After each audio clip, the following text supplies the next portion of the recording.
आज हमने सबक नंबर 10 पढ़ना है। उसमें हमने पढ़ना है खड़ी हरकत और हरूफ मद्दा, यानी दोनों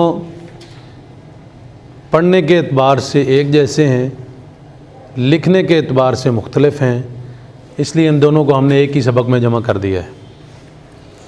खड़ी हरकत, पहले हम ये खड़ी हरकत, इनको कहते हैं खड़ी हरकत, खड़ी ज़बर खड़ी ज़ेर और उल्टा पेश को खड़ी हरकत बोलते हैं। इससे पहले जो पीछे हमने दो ज़बर दो ज़ेर दो पेश को पढ़ा उसको क्या कहते थे?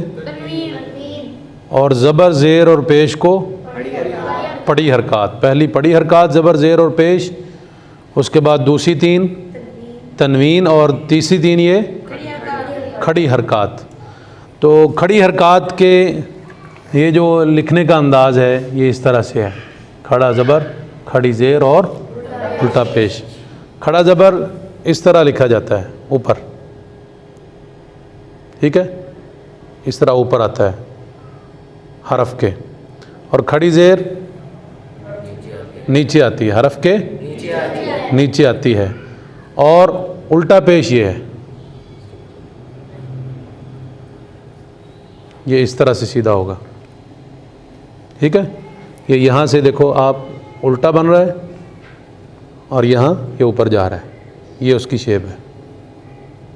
उल्टा पेश ऐसे लिखा जाता है ना, आपकी तरफ से यही उल्टा पेश बन रहा है, तो ये उल्टा पेश है। इसके मुकाबले में हमने लिखी हैं हरूफ मद्दा, ये देखें मैंने इशारा भी दी है।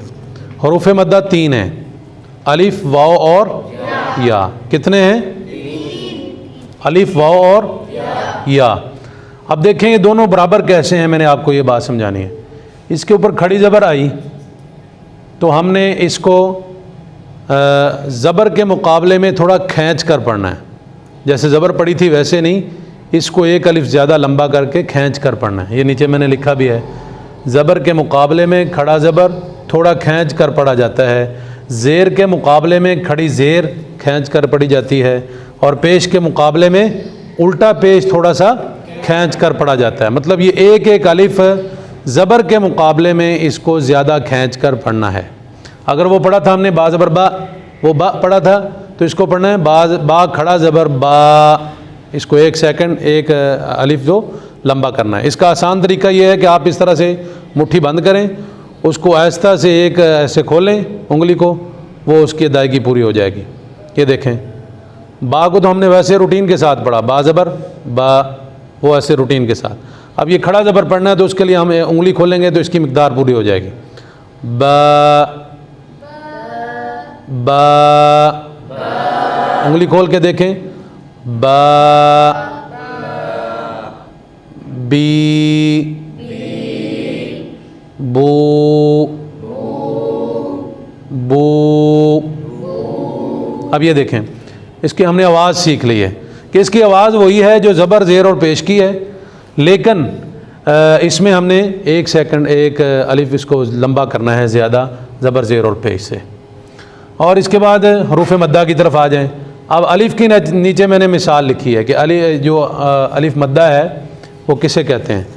उसके लिए ये है कि जिस ज़बर वाले हरफ के बाद फ़ौरन अलिफ आ जाए उसे अलिफ मद्दा कहते हैं। कोई हरफ उसके ऊपर ज़बर लगी है, उसके फ़ौरन बाद अलिफ आ जाए, अलिफ किसे कहते हैं? जिसके ऊपर नीचे कोई चीज़ ना हो, हरकत से खाली हो, हरकत से खाली हो, उसे अलिफ कहते हैं। तो जब ये खाली अलिफ साथ आएगा हर ज़बर वाले हरफ के साथ, तो फिर वो उसे कहेंगे हम अलिफ मद्दा। इसी तरह ये मैंने लिखा है बू, बा के ऊपर पेश है और वाव साकिन है। वाव साकिना से पहले, वाव साकिना से, साकिना किसे कहते हैं? साकिन जिसके ऊपर जज़्म है। जज़्म वाली वाव से पहले अगर पेश आ जाए तो उसे क्या कहते हैं? वाव मद्दा। क्या कहते हैं? समझ आ गई? जज़्म वाली हरफ से पहला हरफ अगर उसके ऊपर पेश है तो उसे वाव मद्दा कहते हैं। और इसी तरह या मद्दा है, ये भी देखें, या साकिना से या जज़्म वाली से पहले जो हरफ आ रहा है उसके नीचे ज़ेर हो तो उसे क्या कहते हैं? या मद्दा। अब ये समझ आ गई है?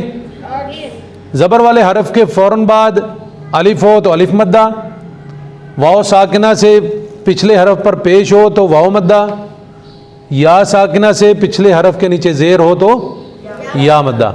अब देखें इसके और उसके पढ़ने में कोई फ़र्क है? पढ़ने में कोई फ़र्क नहीं, सिर्फ लिखने में फ़र्क है। ये भी हमने बा पढ़ा, बा, इसकी मिकदार देखें, बा, बी, और इसकी भी ये देखें इसके साथ बी, और ये बू, ये इसके साथ बू। तो ये हमने इन दोनों की आवाज़ भी सीख ली और इन दोनों में हमने ये भी सीख लिया कि इन दोनों में पढ़ने के एतबार से कोई फ़र्क नहीं है, लिखने के एतबार से दोनों में फ़र्क मौजूद है।